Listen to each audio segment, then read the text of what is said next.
ନା ଦିନେ ଫଳ ପାଇବ।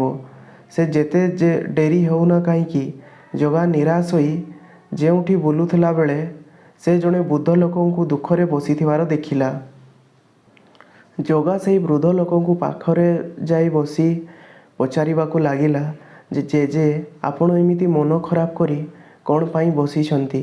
ଉତ୍ତରରେ ବୃଦ୍ଧ ଜଣକ କହିଲେ, ପୁଅ ମୋର ଗୋଟେ ଛୋଟ ଜଳଖିଆ ଦୋକାନ ଅଛି, ହେଲେ ଆଗରୁ ଟିକେ ଚାଲୁଥିଲା, ଏବେ ଦୋକାନ ଜମା ଚାଲୁନି। କହିଲେ ଚାଲିବ। ଏବଂ ଜେଜେ କହିଲେ, କିଛି ବୁଝିପାରୁନି, କ'ଣ କରିବି, ସେଇଥିପାଇଁ ମୁଁ ଏମିତି ବସିଛି ଦୁଃଖରେ। ବୃଦ୍ଧ ଜଣକ ପଚାରିବାକୁ ଲାଗିଲେ, ଆରେ ପୁଅ ତମେ ଏମିତି କାହିଁ ବୁଲୁଛ?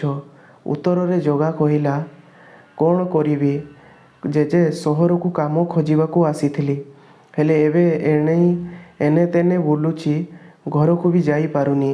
ଯାହା ପଇସା ଥିଲା